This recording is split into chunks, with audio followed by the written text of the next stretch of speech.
இது மாதிரி நான் கும்பகோணம் யாத்ரா டிராவல்ஸ்ல பேசுகிறோம். இது மாதிரி வந்து பார்த்தீங்கன்னா நம்ம நேபாளில் வந்துட்டு இப்போதைக்கு சாப்டர் அமைச்சு நம்ம அங்கே தேடுற பணியில் எல்லாரையும் ஈடுபடுத்தியிருக்கோம்.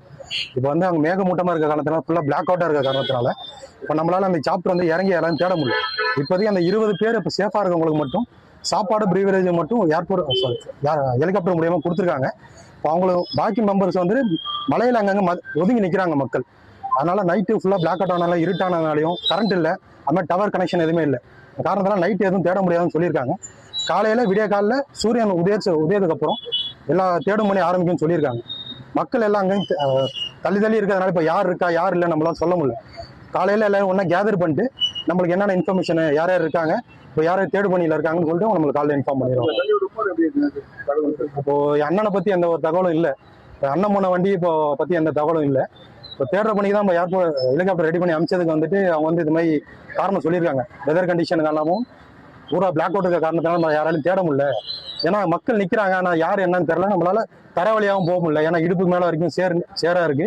அது மாதிரி நம்ம தரையிறங்கவும் முடியல, ஏன்னா வெள்ளம் ஓடிட்டே இருக்குன்னு காரணம் சொல்லியிருக்காங்க.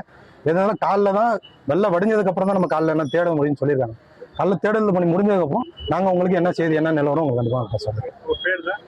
கும்பகோணத்திலிருந்து கடந்த 23ஆம் தேதி நேபாளம் சென்ற சுற்றுலா பயணிகள் பக்தர்கள் இன்றைய தினம் ரசுவா மாவட்டத்தில் ஏற்பட்ட பெருவெள்ளத்தில் சிக்கியிருக்கிறதாக தகவல் வந்திருக்கிறது. அவர்கள் 3 பேருந்துகளிலே சென்றிருக்கிறார்கள். அதில் ஒரு பேருந்தில் இருக்கின்ற 20 நபர்கள் பாதுகாப்பாக இருப்பதாக தகவல்கள் வந்திருக்கின்றது. அவர்களுக்கு தேவையான உதவிகளை அரசு செய்திருக்கிறது.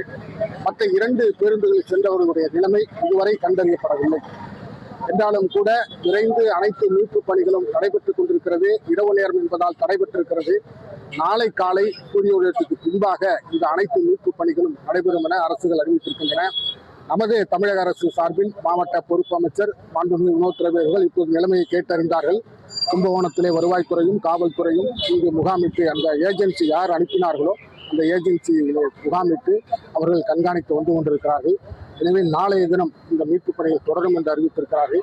எல்லாம் வல்ல இறைவனுடைய அருளாலும் அனைவருடைய பிரார்த்தனையினாலும் மற்றவர்களும் நாளைக்கு மீட்கப்படுவார்கள் என்ற நம்பிக்கை நமக்கு இருக்கிறது. கூடுதலா மாநில அரசு மத்திய அரசு என்ன செய்யணும், நமக்கு தேவையான அழுத்தங்களை கொடுத்திருக்கிறார்கள். நேபாள அரசோடு இணைந்து நமது இந்திய அயலுறவுத்துறை பணிகளை மேற்கொண்டிருக்கிறது. நான் கூறியபடி மாநில அரசு சார்பாகவும் அதுவும் இந்த மாவட்டத்துடைய பொறுப்பு அமைச்சர் திரு வினோத் ரவி அவர்களும் நமது மாநில அரசின் சார்பாக அனைத்து பணிகளையும் மேற்கொண்டு வருகிறார்கள் என்பது அவர்கள் அமைச்சரே குறிப்பிட்டு தகவல் சொல்லியிருக்கிறார்.